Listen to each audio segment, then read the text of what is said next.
Hey guys, welcome back to the channel. It's Chris with C&M Aquatics, and today I was going to show you guys how to frag Acropora corals.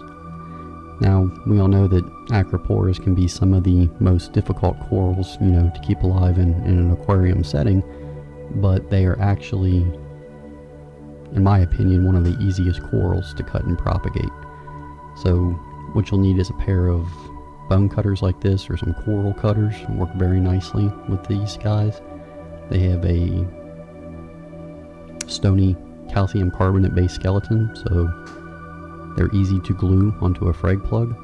So starting out here with my bone cutters, I'm finding pieces that I want to cut, and I'm looking for pieces where I can cut in between the polyps on the coral. And that's what I'm doing here.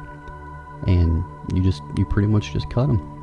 You find your place you want to cut, and you apply a little bit of pressure, and you can give the bone cutters just a very slight twisting motion, and the piece of the Acropora will snap right off, as you can see here.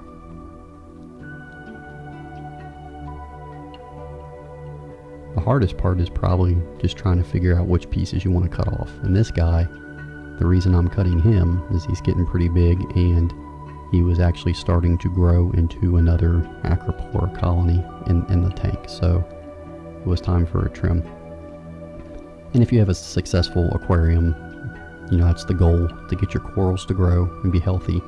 And at one point in time, if you do this for a while, you will have to move corals and cut corals and trim corals to make room in your aquarium, because they do grow.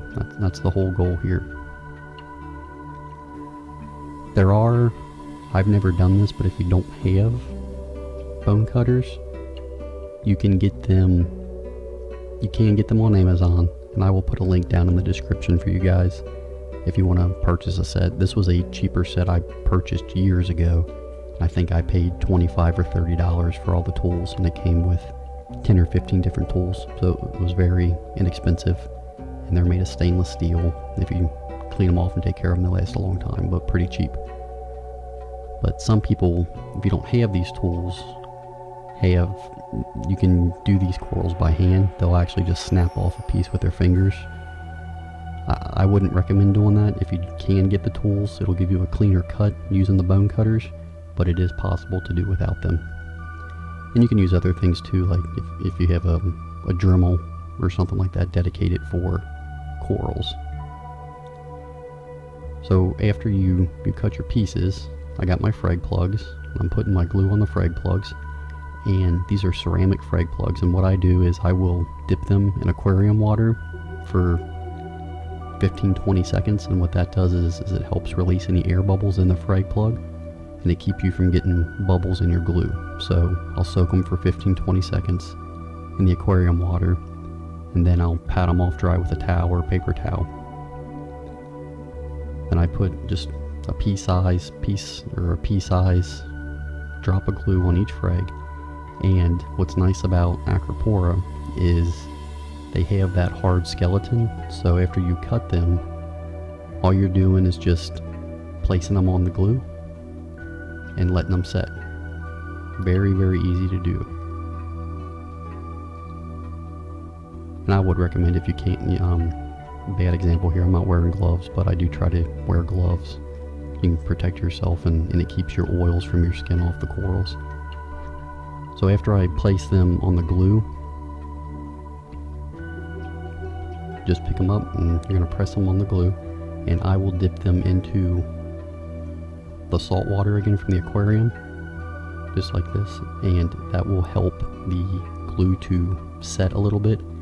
You can buy aftermarket, activators that harden the glue instantly. I don't mess with that.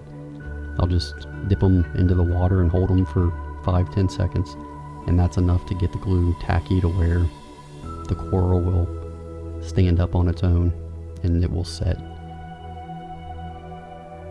And after you do that, I'll let them sit here on this rack for a couple minutes, and I will put them straight into the aquarium.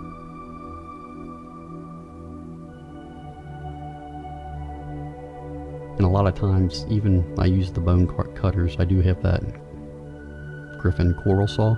You can come back with the coral saw and slice again where you made the cut to give just a perfectly flat bottom on the coral, on the Acropora, and that helps them to stand up bigger, especially on bigger pieces. If you cut bigger frags, it'll give them a flat bottom, and that'll really help them stand up. I didn't do that with these guys because they're pretty typical, roughly 1-inch size. They don't really have too much trouble standing up.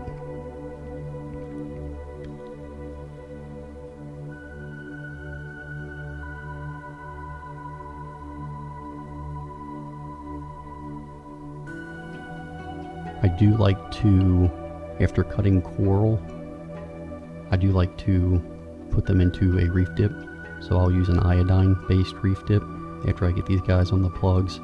I'll let them soak in there for a few minutes, and that'll just kind of help disinfect the cut on the coral.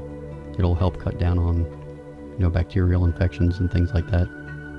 I've had pretty good success with the Seachem reef dip. That's an iodine-based dip, and I've done a video on that, how to use that, so I didn't throw it in on this one. But I think it's a good practice too, anytime you cut a coral, to dip it in an iodine-based coral dip.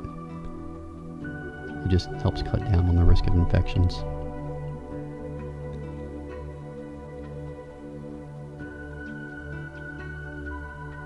So the Acropora, like I said, it's a pretty straightforward process. It's pretty simple to do. And acros grow, they're a pretty fast growing coral if you have your conditions right in your aquarium. So if you do have them right, then you'll be cutting these guys a lot, and you can take them and sell them back to your local fish store and get credit to buy supplements or salt mix or whatever. It's a good way to kind of fund your hobby if they're growing good for you. So that's pretty much for cutting the acros. Real basic intro on how to do it. If you guys have any questions or comments, please let me know. Send me a message or leave them in the comments section below. I'll get back with you. And if you guys want to buy any Acropora, check out our website, www.cmaquaticsky.com. I appreciate it, guys. Thanks.